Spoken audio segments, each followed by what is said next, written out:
High, তোমরা কেমন আছো? আশা করি তোমরা সবাই ভালো আছো। আজকে আমরা রাজশাহী বোর্ডের 2025 সালে এসএসসি পরীক্ষার যে প্রশ্ন এমসিকিউ হয়েছে সেগুলো সমাধান করব। চলো দেখা যাক। আমার কাছে যে প্রশ্নটা আছে সেটা হলো কসেট। দেখো, প্রথম যে প্রশ্নটা আছে, বেনজিন কোন সাংকেতিক চিহ্ন বিশিষ্ট পদার্থ?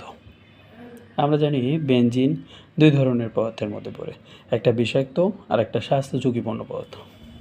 এখানে বিষাক্তর কোনো চিহ্ন নাই, আছে স্বাস্থ্য ঝুঁকিপূর্ণ, সেজন্য অ্যান্সার হবে ঘ। 2 নম্বর প্রশ্ন আছে, কোন গ্যাসটির ব্যাপন আগে ঘটবে? ব্যাপন আগে ঘটবে আমরা দেখব যার ভর কম তার ব্যাপন আগে ঘটবে। এখানে নাইট্রোজেনের 14 আর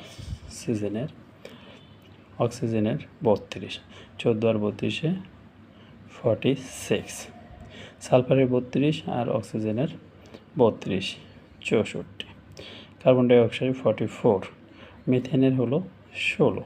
এর মধ্যে সবচেয়ে ভর কম হয়ে গেল মিথেনের, সেজন্য ব্যবহার এর বেশি। এখানে আমরা দেখি একটা আয়ন দেওয়া আছে, আয়রন 2 প্লাস আয়ন। এক্ষেত্রে নিউটন সংখ্যা আমরা জানি, ভর সংখ্যা থেকে প্রোটন সংখ্যা বাদ দিলেই নিউটন পাবো। তাহলে নিউটন এটা ঠিক আছে, 0, 30 বিজোড় হিসেবে কাজ করে, এটাও ঠিক আছে।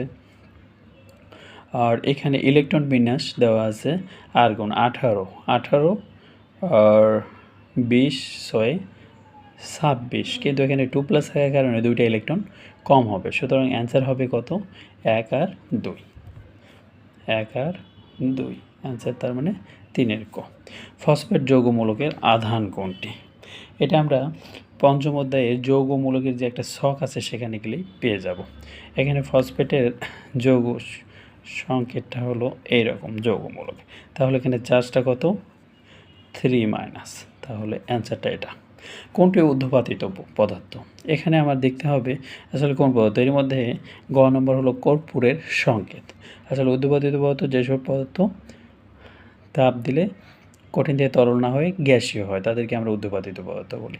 এখানে কর্পূরের সংকেত হলো এইটা, সুতরাং এটাই অ্যান্সার হবে।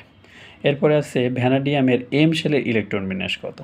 তাহলে ভ্যানাডিয়াম হলো 23, তাহলে আমাকে আগে 23-এর ইলেকট্রন বিন্যাস করে নিই। তাহলে কী হবে? 1s, 2s, 2p, 6, 3s, 3p, 6, 3d, 4s, 4s2, তাহলে হলো 18, 20, এটা 23। তাহলে প্রথমটা হলো কে, তারপরটা হলো এল শেল, তারপরটা হলো এম শেল। তাহলে এম শেলে আছে 2, 4, 2 আর 6, 8 আর 3, 11, তাহলে অ্যান্সারটা হবে 11। তার মানে তৃতীয় ধাপে কয়টি ইলেকট্রন ছিল? 3 নম্বর স্তরে, 3 নম্বর স্তরে ছিল 11টি, সেই জন্য অ্যান্সার হলো খ। একইভাবে আমরা যদি এখন আসি পরের প্রশ্নটাতে, অঙ্কটা দেওয়া আছে 50 গ্রাম ফসফরাস পেন্টাক্লোরাইডকে তাপ দিলে 31 গ্রাম ফসফরাস ট্রাইক্লোরাইড পাওয়া যায়, উৎপাদের শতকরা পরিমাণ। তার মানে আমাকে পিসিএল 3 এর শতকরা পরিমাণ বের করতে হয়। চলো আমরা প্রশ্নটা একটু করে দেখি কিভাবে হবে। প্রথম কাজ হবে আমার ফসফরাস পেন্টাক্লোরাইডকে ভেঙে আমি বিক্রিয়াটা লিখব, পিসিএল 3 প্লাস সিএল2। এটা যখন আমরা লিখলাম, এটার একটা ভর বের করতে হবে আমাকে। এটা টোটাল ভর তোমরা দেখতে পাবা, এটার টোটাল ভর হলো 208.5, আর এটা হলো 137.5। তাহলে এত গ্রাম থেকে আমি পেয়ে থাকি 208.5 গ্রাম থেকে পেয়ে থাকবো 237.5 গ্রাম। তাহলে 50 গ্রামে আমি কত পাবো? তাহলে 50 গ্রামে যদি আমি পেয়ে থাকি, তাহলে দেখো 50 ভাগ হলো 208.5, তাহলে আমি পেয়ে গেলাম 32.97। অতএব আমি শতকরা পরিমাণ বলবো, তাহলে পিসিএল এর শতকরা পরিমাণ, এর শতকরা পরিমাণ হচ্ছে যে মানটা দেওয়া থাকে সেটা প্রদত্ত মান দেওয়া আছে 31, আর প্রাপ্ত মান আমরা পাইলাম 32.97। শতকরা পরিমাণ মানে 100%। তাহলে এখানে আমরা যদি করে থাকি তাহলে মানটা আসবে 94.02%। তাহলে অ্যান্সারটা কোনটা হবে? 94. অ্যান্সার হবে গ। আমরা কি পেয়ে গেলাম? অ্যান্সার গ। এভাবে আমরা করতে পারবো অঙ্কটা। তাহলে আনসারটা পেয়ে গেলাম আমরা গ। অলিভ অয়েল থেকে আমরা কি পেয়ে থাকি? অলিভ অয়েল থেকে আমরা অবশ্যই অলিক অ্যাসিড পেয়ে থাকি। কোনটি আগে জারিত হবে? এটা আমরা মূলত রসায়ন শক্তি অধ্যায়ে একটা অ্যানায়ন এবং ক্যাটায়ন মূলকের একটা সারণী আছে, সেই অনুপাতে যে মানটা নিচে থাকে, সারণীর যে মানটা নিচে আসে সেটা আগে জারিত হবে। এক্ষেত্রে এই কটার মধ্যে সবার শেষে ছিল, নিচে ছিল হাইড্রোক্সিল মূলক, সেই জন্য এটা আগে জারিত হবে। এরপরে আমরা দেখি একটা চিত্র দেওয়া আছে সোডিয়াম হাইড্রোক্সাইড এবং আয়রন নাইট্রেট, মানে প্রশ্নটা দেওয়া আছে ফেরাস নাইট্রেট। তাহলে ফেরাস নাইট্রেট যদি হয়ে থাকে, ফেরাস নাইট্রেটের বর্ণটা কেমন হবে? দেখো এখানে কী দেওয়া আছে, সোডিয়াম হাইড্রোক্সাইড এবং ফেরাস নাইট্রেট। এটা বিক্রিয়া করলে আমরা জানি এই দুটো যখন বিক্রিয়া করব, বিক্রিয়াটা কেমন হবে? Fe2 sodium hydroxide. বিক্রিয়াগুলো উৎপন্ন হবে ফেরাস হাইড্রোক্সাইড এবং সোডিয়াম নাইট্রেট NaNO3। এখানে যে ফেরাস হাইড্রোক্সাইড এটা হলো সবুজ বর্ণের। অ্যান্সার হয়ে গেল গ। একইভাবে ইলেকট্রন আসক্তির মানের ক্রম অনুযায়ী আমরা জানি প্রসেস সারণী একই পর্যায়ে বাম থেকে ডানে গেলে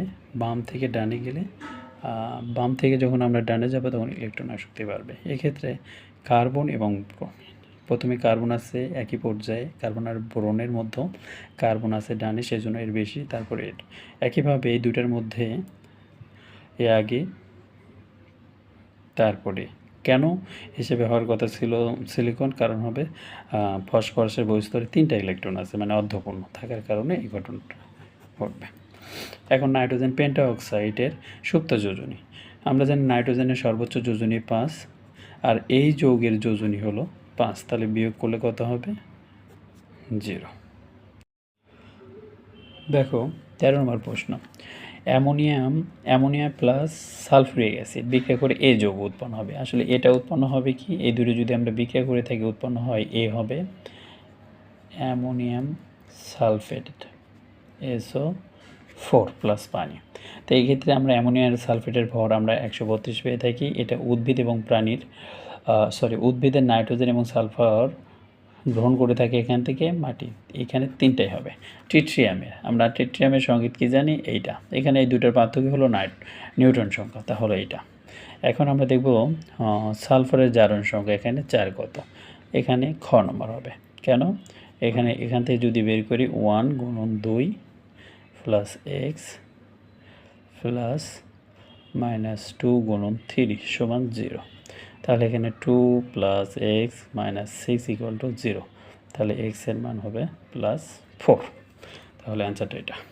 এখানে দেখো একটা বড় প্রশ্ন দেওয়া আছে, মনে হবে অনেক বড়। আসলে এইভাবে প্রশ্ন না করে আমরা আণবিক ভর থেকে আমরা যৌগটা পেতে পারি। দেখো এখানে কার্বন আছে 1টা 2টা 3টা, তাহলে 3 12 36। এখানে হাইড্রোজেন আছে 3 4 7 1 8 যোগ 8। অক্সিজেন আছে একটা 16, তাহলে 6 6 12 আর 8 0, হাত থেকে 2 2 3 3 7। দেখো অ্যান্সারটা হবে কত সোজাই করা যায়। এখন এ যৌগ থেকে আমি এখন বি যৌগের, এখানে বলছে যৌগটিকে সালফিউরিক অ্যাসিড এবং পটাশিয়াম পারম্যাঙ্গানেট পটাশিয়াম ডাইক্রোমেট দ্বারা জারিত করলে শেষে বি যৌগ উৎপন্ন হয়। যেহেতু এটা অ্যালকোহল, একে জারিত করলে শেষে আমরা অবশ্যই জৈব অ্যাসিড পাবো। যেহেতু এটা 3 কার্বন বিশিষ্ট, এখানে জৈব অ্যাসিডটাও হবে 3 কার্বন বিশিষ্ট। তাহলে 3 কার্বন বিশিষ্ট যৌগকে যদি আমরা সোডিয়াম লবণ সহ সোডা লাইম সহযোগ উত্তপ্ত করি তাহলে কোন যৌগ পাবো? তাহলে 3 কার্বন বিশিষ্ট জৈব অ্যাসিড। তাহলে এই ধরনের যৌগটা ছিল। আমরা জানি এটার সাথে বিক্রিয়া করলে ডিকার্বক্সিলেশন বিক্রিয়া হবে। এটার সাথে সোডিয়াম সহ বলছে, সোডিয়াম লবণ, এই যৌগের সোডিয়াম লবণ। তাহলে সালফিউরিক প্রোপানোয়িক অ্যাসিডের সাথে, তাহলে প্রোপানোয়িক অ্যাসিডের সাথে সোডা লাইম, প্রোপানোয়িক অ্যাসিডের লবণ মানে COONA, এর সাথে যদি আমরা সোডা লাইম সহ বিক্রিয়া করি NaOH ক্যালসিয়াম অক্সাইড বিক্রিয়া করে থেকে আমরা জানি ডিকার্বক্সিলেশন বিক্রিয়ায় কার্বন সংখ্যা কমে যায়, তাহলে আসে 2 কার্বন। তাহলে 2 কার্বন বিশিষ্ট যৌগ উৎপন্ন হবে গ। ডুরালিনের কোন ধাতু পাওয়া যায় না? আমরা জানি ক্রোমিয়াম।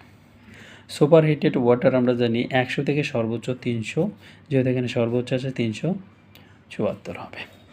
এখানে যৌগের কোন যৌগের সাহায্যে পানির স্থায়ী ক্ষারতা দূর করা যায়? আমরা জানি সোডিয়াম কার্বনেটের। কোনটি ক্ষার? এখানে সোডিয়াম হাইড্রো। ক্ষারের শর্ত হলো OH থাকতে হবে এবং পানিতে দ্রবণীয়। এখানে দেখো কতেও OH আছে, ঘতেও আছে, কিন্তু এই দুটো পানিতে অদ্রবণীয়। ফটোকেমিক্যাল ধোঁয়া তৈরিতে কোনটি কোন উপাদানটি দায়ী নয় বলছে? আমাদের অবশ্যই সালফার ডাইঅক্সাইড দায়ী নয়। এটা আমরা কোথায় পাবো? জ্বালানির যে গুরুত্ব আছে, জ্বালানি বিশুদ্ধতার গুরুত্ব অষ্টম অধ্যায়, সেখানে আমরা এটা পেয়ে যাব। এখন আমরা আসি 23 নম্বর প্রশ্নে। 23 নম্বর প্রশ্নটা ইজি। এখানে দ্রবের অনুসংখ্যা, পটাশিয়াম কার্বনেটের অনুসংখ্যা বের করতে বলছে।